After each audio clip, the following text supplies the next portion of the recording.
तो चलिए अब यहाँ से सीधा आपको ले चलते हैं उत्तर प्रदेश के वाराणसी की ओर, जहां पर आज वॉलीबॉल चैंपियनशिप कार्यक्रम में शिरकत करने पहुंचे हैं मुख्यमंत्री योगी आदित्यनाथ। संबोधित कर रहे हैं।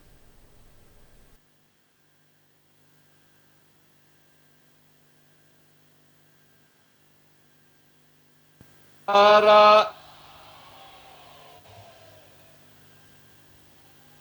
आदरणीय प्रधानमंत्री जी 72वीं सीनियर नेशनल वॉलीबॉल प्रतियोगिता के आज के शुभारंभ कार्यक्रम के अवसर पर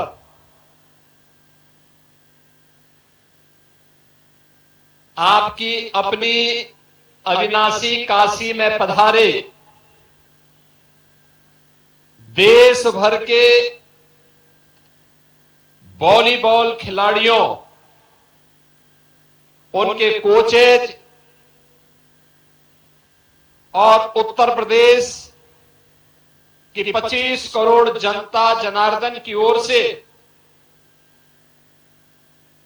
मैं सबसे पहले हृदय से स्वागत करता हूं, अभिनंदन करता हूं। आज के इस उद्घाटन कार्यक्रम में समारोह में उपस्थित उत्तर प्रदेश सरकार में मंत्रिमंडल के मेरे वरिष्ठ सहयोगी उप मुख्यमंत्री श्री ब्रजेश पाठक जी, प्रदेश सरकार में ही मंत्रिमंडल के सहयोगी श्री रविंद्र जायसवाल जी, दयाशंकर मिश्र दयालु जी, प्रदेश के खेल और युवा कल्याण विभाग के मंत्री श्री गिरीश चंद्र यादव जी, सभी माननीय जनप्रतिनिधिगण, इस आयोजन के प्रायोजक नगर निगम वाराणसी के महापौर श्री अशोक तिवारी जी, राष्ट्रीय अध्यक्ष volleyball federation of India Shri Virendra Kunwar ji, सचिव volleyball federation of India Sunil Tiwari ji, Ramanujan Chaudhary ji, उपस्थित देश भर से आए हुए सभी हमारे प्रतिभागीगण और काशी के सभी उपस्थित बहनों और भाइयों, मैं सबसे पहले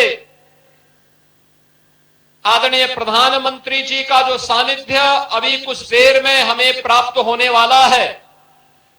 उनका हृदय से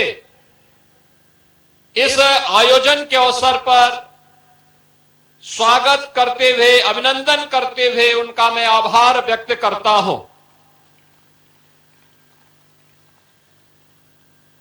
पिछले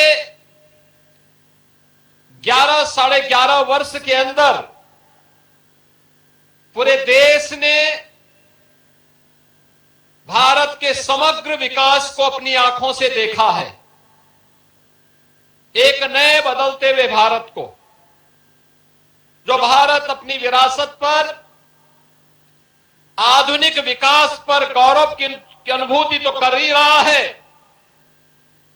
आधुनिक इंफ्रास्ट्रक्चर के जिस नए मॉडल को आदरणीय प्रधानमंत्री जी के विजन और दृढ़ इच्छा शक्ति से आज हर भारतवासी उसका लाभ ले रहा है और नए और विकसित भारत की जिस संकल्पना को आदरणीय प्रधानमंत्री जी ने देशवासियों को दिया है, उसको मूर्त रूप से आज वहां दर्शन कर रहा है। वेलफेयर की स्कीम के साथ समाज के अंतिम पायदान पर जुड़ा हुआ व्यक्ति भी आज शासन की योजनाओं से लाभ लेकर के गरीबी रेखा से उभर करके भारत के नागरिक के रूप में अपनी सेवाएं वर्तमान अभियान के साथ पूरी ऊर्जा के साथ दे रहा है। हर भारतवासी ने पिछले 11 साढ़े 11 वर्ष के अंदर एक नई खेल संस्कृति को देश के अंदर पनपते हुए देखा है। एक खेल संस्कृति जिसे आदरणीय प्रधानमंत्री जी ने 2014 में खेलो इंडिया खेलों के माध्यम से प्रत्येक भारतवासी के मन में खेल के प्रति एक सम्मान का भाव पैदा किया। उसके मन में खेल के प्रति भी कुछ स्थान हो और खेल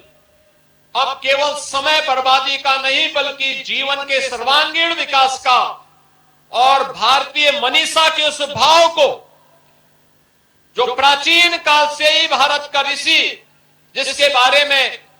प्रत्येक भारतवासी से इस बारे में आग्रही बनाता रहा है कि जीवन में सफलता के लिए जो जीवन के विभिन्न अंग हैं उनमें एक स्वस्थ शरीर से ही जीवन के सभी आयाम प्राप्त किए जा सकते हैं।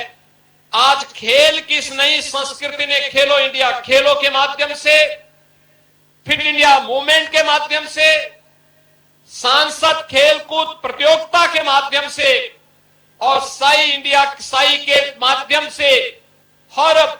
जनपद के अंदर बनने वाले खेल के उन इंफ्रास्ट्रक्चर के माध्यम से आज पूरा देश एक नई खेल संस्कृति का अनुभव कर रहा है। सांसद खेलकूद प्रतियोगिता को ही उत्तर प्रदेश में हम लोगों ने विधायक खेलकूद प्रतियोगिता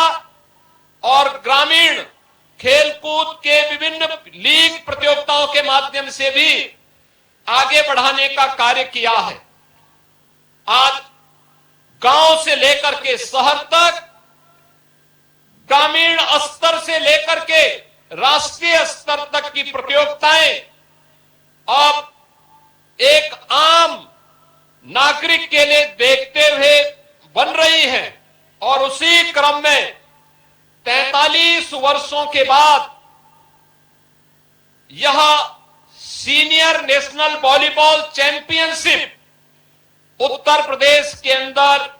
वाराणसी नगर निगम के द्वारा इसका प्रायोजक बनकर के इसे आयोजित किया जा रहा है। इस पूरे आयोजन के पीछे आदरणीय प्रधानमंत्री जी की प्रेरणा, उनका मार्गदर्शन और उनके नेतृत्व में प्रदेश में, देश के अंदर खेल का जो आधुनिक इंफ्रास्ट्रक्चर विकसित हुआ है, यह संपूर्णानंद स्पोर्ट्स स्टेडियम में जो कुछ भी आपको यह अत्याधुनिक इंफ्रास्ट्रक्चर देखने को मिल रहा है, यह आदरणीय प्रधानमंत्री जी के उस विजन का परिणाम है। स्मार्ट सिटी मिशन के अंतर्गत ये सभी सुविधाएं यहां पर विकसित हुई हैं और अभी आपने देखा होगा कि उत्तर प्रदेश सरकार और साई के बीच एक एमओयू भी यहां पे संपन्न हुआ है, जिसके अंतर्गत बहुत सारी प्रतियोगिताएं ऐसी होंगी जो साई के सानिध्य में, उनके कोचेज के मार्गदर्शन में यहां के खिलाड़ियों को उचित प्रशिक्षण देने के लिए इसको एक नया प्लेटफॉर्म उपलब्ध करवाने के लिए यहां पर उपलब्ध हुआ है। उत्तर प्रदेश के अंदर भी पिछले 8 साढ़े 8 वर्ष के अंदर इन खेलकूद की प्रतियोगिताओं को आगे बढ़ाने के लिए हर गांव में खेल का मैदान हो, हर जनपद में स्टेडियम हो, हर विकास खंड स्तर पर एक मिनी स्टेडियम का निर्माण हो, ग्राम पंचायत से होने वाले कार्यों और नगर निकायों से होने वाले कार्यों की प्राथमिकता में ओपन जिम का निर्माण हो और हर स्तर पर खेलकूद की गतिविधियों को आगे बढ़ाने के लिए विभिन्न प्रकार के प्रयास प्रारंभ हुए हैं। आज उसी का परिणाम है कि देश स्तर पर ओलंपिक में, कॉमनवेल्थ गेम्स में और इंटरनेशनल वर्ल्ड चैंपियनशिप की प्रतियोगिताओं में आज हमारा खिलाड़ी बड़ी संख्या में प्रतिभाग कर रहा है और प्रतिभाग करने के साथ ही आज वह देश के लिए पहले की तुलना में कई गुना ज्यादा मेडल भी प्राप्त कर रहा है। आज के इस अवसर पर जब देश भर की 58 टीमें, जिनमें 30 पुरुष टीम और 28 महिला टीमें